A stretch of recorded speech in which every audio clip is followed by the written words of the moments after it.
Hello everyone and welcome back to my channel, that's Concept Improver. Today in this video we are going to continue with class 10 history chapter number 2 that is nationalism in India. और ये जो है 6th part है इस chapter का। जो first 5 part थे वो ऑलरेडी मैं अपलोड कर चुकी हूँ अपने चैनल पे, जिनका लिंक मैं डिस्क्रिप्शन बॉक्स में दे दिया है। अगर आपने वो वीडियोस नहीं देखी है तो आप वहाँ जाकर के वो वीडियोस देख सकते हो। So without wasting your more time, चलो आप थोड़ा पढ़ लेते हैं। तो लास्ट वीडियो सेशन में हमने एक टॉपिक स्टार्ट किया था जिसका नाम था differing stands with in the movement, जिसके अंदर हमने द मूवमेंट इन टाउन्स नाम का एक सब टॉपिक कंप्लीट कर लिया था। उसके अंदर हमने पढ़ा था कि नॉन कॉपरेशन मूवमेंट जो है सिटीज में कितना सक्सेसफुल रहा। ठीक है, जब हमने जो है लास्ट क्लास में द मूवमेंट इन टाउन्स नाम का सब टॉपिक जो है स्टार्ट किया था, उसके अंदर हमने ये पढ़ा था कि जो मिडिल क्लास लोग थे इनका पार्टिसिपेशन सबसे ज़्यादा था उस मूवमेंट में। इसके अलावा बहुत सारे काम किए गए थे, बहुत सारे स्टेप्स उठाए गए थे सिटीज़ के अंदर। जो गवर्नमेंट स्कूल और कॉलेजेस थे उसमें जो है बच्चों ने जाना ही बंद कर दिया था, टीचर्स ने भी जो है अपनी जॉब छोड़ दी थी। इसके अलावा जो लॉयर्स थे इन्होंने भी अपनी लीगल प्रैक्टिसेस देना बंद कर दिया था। इसके अलावा जो है फॉरेन गुड्स का बाइकआउट किया गया, काउंसिल इलेक्शंस का भी जो है बाइकआउट किया गया। फिर भी जो है ये देखा गया था कि नॉन कॉपरेशन मूवमेंट जो है इन सिटीज़ में कमज़ोर पड़ने लगा था वक्त के साथ। ठीक है, आज इस क्लास में हम क्या पढ़ने वाले हैं? आज इस क्लास में जो है हम इसी टॉपिक को जो कि है differing stands with in the movement को ही कंटिन्यू करेंगे। और इसके अंदर हम स्टार्ट करेंगे एक नेक्स्ट सब टॉपिक जो कि है rebellion in the country side. आज इस क्लास में हम पढ़ेंगे कि जो ग्रामीण इलाके हैं उनमें जो है ये नॉन कॉपरेशन मूवमेंट कितना सक्सेसफुल रहा। ठीक है, अब देखो जो ग्रामीण इलाके थे, जो गाँव वाले इलाके थे, इनमें जो है दो मूवमेंट चल रहे थे। एक चल रहा था पीसेंट्स के द्वारा, एक चल रहा था ट्राइबल पीपल के द्वारा।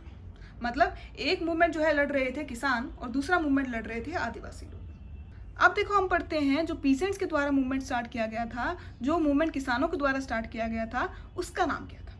उसका नाम था अवध पीसेंट मूवमेंट। इस मूवमेंट में पीसेंट्स की हेल्प कर रहे थे बाबा रामचंद्रा। इस मूवमेंट में जो है किसानों की हेल्प किसने करी थी? बाबा रामचंद्रा ने। अब देखो प्रॉब्लम क्या थी जिस कारण से जो है ये मूवमेंट स्टार्ट करना पड़ा। जो किसान थे वो परेशान थे तुलकदार और लैंडलॉर्ड से, तो इनके खिलाफ लड़ रहे थे वो ये मूवमेंट। ठीक है, अब ये परेशान क्यों थे? ये इसलिए परेशान थे क्योंकि जो ये तुलकदार और लैंडलॉर्ड्स थे ये इनसे जो है काफी हाई रेंट चार्ज कर रहे थे। इसके अलावा ये परेशान थे बेगार से।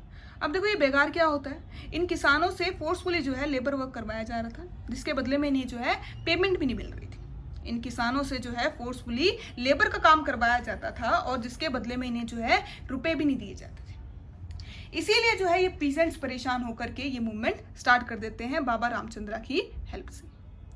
अब देखो आगे ये देखना था कि ये पीसेंट जो थे डिमांड क्या कर रहे थे। ये पीसेंट, ये किसान डिमांड रखते हैं अब कि रेंट कम कर दिया जाए। दूसरी इनकी डिमांड थी कि बेगार को जो है बंद कर दिया जाए। और थर्ड इनकी डिमांड थी जो ऑप्रेसिव लैंडलॉर्ड्स थे इनका जो है बाइकआउट किया जाए। ठीक है, अब इस मूवमेंट में जो है बाबा रामचंद्रा ने इन किसानों की हेल्प करी थी।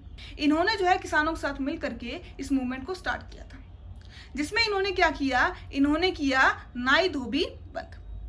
मतलब क्या होता है इसका? मतलब नाई धोबी बंद का मतलब क्या होता है? नाई का मतलब होता है जो बाल काटने वाला होता है, धोबी का मतलब होता है जो कपड़े धोने वाला होता है, बंद का मतलब क्या होता है? बंद कर देना। ठीक है, मतलब जो तुलकदार और लैंडलॉर्ड्स थे इनको बेसिक सर्विसेज देना ही बंद कर दिया गया।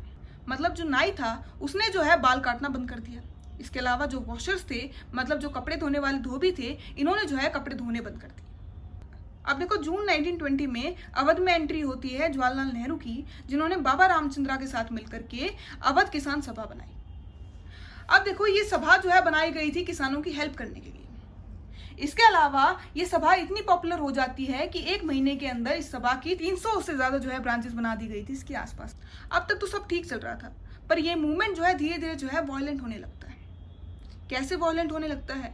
मतलब कुछ किसान जो है तुलकदार और लैंडलॉर्ड्स के घरों पे जो है हमला कर देते हैं। इसके अलावा बाजारों को लूट लिया जाता है, जो अनाज थे इनको इकट्ठा कर लिया जाता है। ऊपर से जो लीडर्स थे, मतलब कुछ लीडर ऐसे भी थे जिन्होंने अफवाह फैला दी थी कि गांधी जी ने कहा है कि जो छोटे किसान हैं वो बड़े किसानों की जो है जमीन छीन ले। अब गांधी जी के नाम पे जो है अफवाहें भी फैलने लगी थी। अब देखो अवध पीसेंट मूवमेंट के बारे में, जो मूवमेंट किसानों के द्वारा स्टार्ट किया गया था, इसके बारे में जो है हम एक आइडिया ले चुके हैं। अब हम पढ़ते हैं कि इस मूवमेंट के बारे में हमारे नोट्स में क्या दे रखा है। तो देखो पढ़ना शुरू करते हैं। तो हमारे नोट्स में एक सब टॉपिक दे रखा है जिसका नाम है rebellion in the country side, जिसके अंदर जो पहला मूवमेंट था ग्रामीण इलाकों में उसका नाम दे रखा है अवध पीसेंट मूवमेंट। इसके बारे में क्या बता रखा है? This movement was led by Baba Ramchandra. ये जो मूवमेंट था ये किसने लीड किया था? इस मूवमेंट का जो है लीडर कौन था? बाबा रामचंद्र।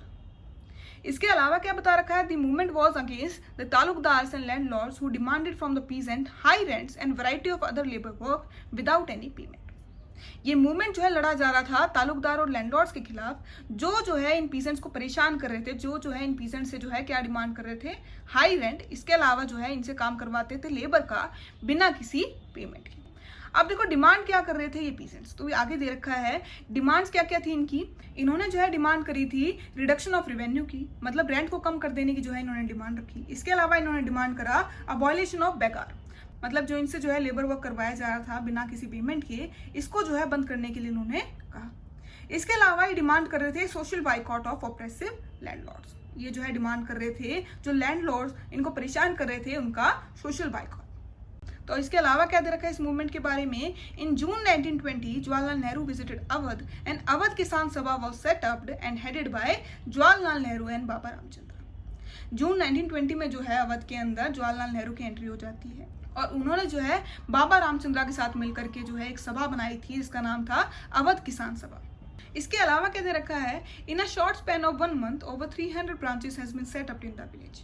जो ये अवध किसान सभा थी ये इतनी पॉपुलर हो गई कि एक महीने के अंदर जो है 300 से ज्यादा जो है ब्रांचेस खोल दी गई थी इसकी आसपास के गाँव में। अब देखो इसके अलावा क्या दे रखा है, दिस मूवमेंट टर्न वॉयलेंट, मतलब जो है अब तक सब ठीक चल रहा था लेकिन जो है वक्त के साथ में ये मूवमेंट जो है वॉयलेंट होने लगा था। किस तरीके से, the houses of taluqdars and merchants were attacked. जो घर थे तालुकदार और लैंडलॉर्ड्स के, मर्चेंट्स के, इनके ऊपर जो है कुछ किसान अटैक करते थे। इसके अलावा क्या दे रखा है, the bazaars were looted, grains hoards were taken over. जो बाजार थे उनको जो है लूट लिया जाता है। इसके अलावा जो अनाज थे इनको जो है इकट्ठा कर लिया जाता है।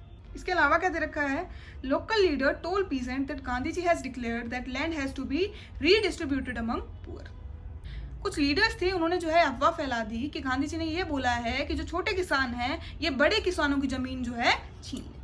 देखो आज इस क्लास में हम इतना ही पढ़ने वाले हैं। नेक्स्ट वीडियो सेशन में हम rebellion in the country side नाम के इस सब टॉपिक को ही कंटिन्यू रखेंगे और इसके अंदर हमारा जो सेकंड मूवमेंट रह गया है जो कि स्टार्ट किया गया था ट्राइबल पीपल के द्वारा, आदिवासी लोगों के द्वारा, उसके बारे में जो है हम पढ़ेंगे। अगर वीडियो ज़रा भी अच्छा लगा हो तो लाइक और सब्सक्राइब करना मत भूलना और कमेंट ज़रूर करना कि आपको जो है ये चैप्टर कैसा लगा और इस चैप्टर में आपको जो है क्या डाउट है। Thank you.